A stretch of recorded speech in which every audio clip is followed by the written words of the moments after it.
Donc, ah bon, vous avez un exemple d'un personnage que vous avez connu et que vous connaissez encore un peu, pas vraiment beaucoup, qui a fait cette expérience de dépouillement et il est là où il en est, quoi. Ça veut pas dire que je vais rester tout nu, non, je vais quand même euh, revenir aussi à... Alors, mais c'est vrai, il y a quand même des limites dans le dépouillement, par exemple, euh, je garde ma kippa. C'est pas, si je joue le jeu du dépouillement, la kippa c'est un vêtement religieux. Mais moi j'ai dit non, c'est pas un vêtement religieux. Je le garde parce que pour moi c'est une référence. Parce que je suis pas dans, c'est une référence qui a quelque chose au-dessus de ma tête. Je vais faire une expérience avec moi-même. Si je suis nu, que tout seul, c'est une tautologie. Donc je vais croire en ce que je me dis. Non, il y a quelque chose au-dessus de moi. Il y a toujours un Dieu en dessous de moi. Donc je vais pas croire en toute mon expérience. Je fais attention. La ceinture de sécurité. Parce que je peux avoir un accident. Donc j'ai un minimum de vêtements, de repères pour parce que tu peux pas enlever tout, on peut pas devenir des hommes de compagnon non plus. On a appris des choses qui sont quand même belles. Avec Célina, on a parlé du rituel. Le rituel est organisé d'une façon très initiatique. Pour celui qui connaît le rituel, c'est un cheminement initiatique qui nous fait grandir. C'est dommage de dire, bon, moi je fais plus ça, je fais plus ça, je fais plus ça, je fais plus ça. Non, c'est le refaire en conscience. Alors, dépouiller du principe de peur, etc., mais le refaire en conscience. Différence entre vêtements et références religieuses. D'abord, Léa, c'est déjà la même chose. Il y a un vêtement, c'est une référence. C'est une carte du monde, etc. Ça, c'est... Mais on a tous des vêtements.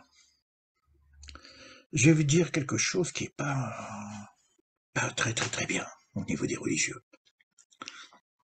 Dieu, il a des vêtements.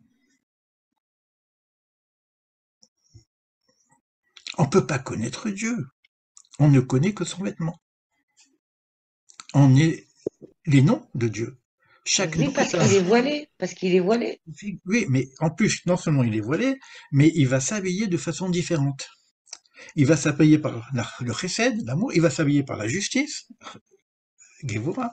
Il s'habille avec un nom, Yotivashke, mais il s'habille aussi avec le nom d'Elohim, et puis il va s'habiller avec le nom de Shakai. Mais l'essence de Dieu lui-même, on ne la connaît pas. Donc, en se voilant, il se dévoile. On ne pourra jamais rien dire de Dieu, on ne pourra jamais connaître quoi que ce soit de Dieu s'il n'y a pas le vêtement. C'est la façon de se présenter à nous. Donc, il y a aussi une nécessité de vêtements par rapport déjà à l'essence divine. Et notre âme, elle s'incarne dans un corps, c'est aussi un vêtement. Plus encore, si je regarde la Kabbale, c'est pas le corps qui est le vêtement. C'est un vêtement, le corps, hein, c'est le vêtement de l'âme. Vous savez, qu'est-ce qui est le vrai vêtement de nous, d'après la Kabbale? Qu'est-ce que dit le Zohar? Dieu nous préserve de penser que la Torah est une histoire. L'histoire n'est qu'un vêtement.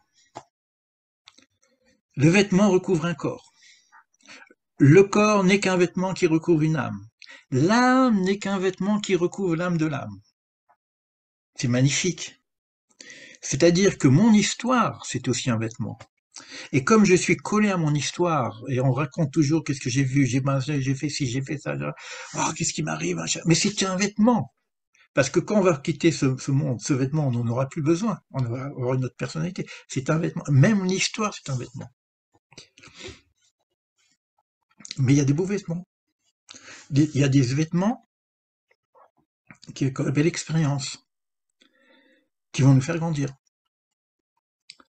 Mais ça, c'est éphémère, parce qu'on sait que l'histoire change, bouge. J'ai un enfant, au moment où il a 6 ans, j'ai une relation avec lui, c'est une histoire que j'ai avec lui.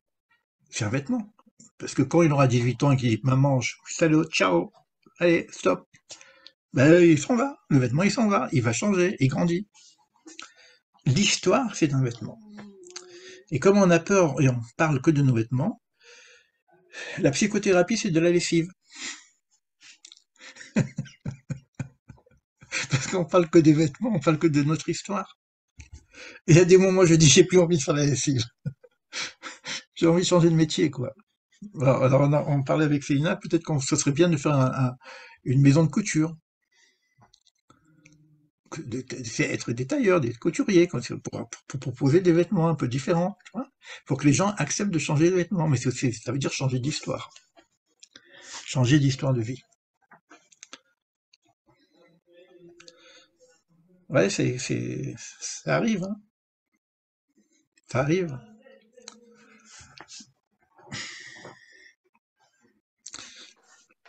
Je sais pas comment vous le dire, mais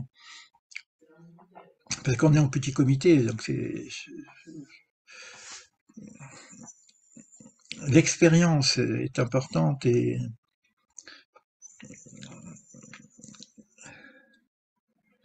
parler en vécu, c'est autre chose, même de son vêtement. Parce que si j'ai pas eu l'histoire, j'ai pas le vécu, de ce dont je parle, je sais pas de ce quoi je parle. Je le dis parce que je l'ai appris dans les bouquins, donc je suis un photocopieur ou un copyright, ou ce que vous voulez, mais ce que je dis, c'est joli, mais c'est pas vécu. Faire l'expérience, ça change toute l'histoire.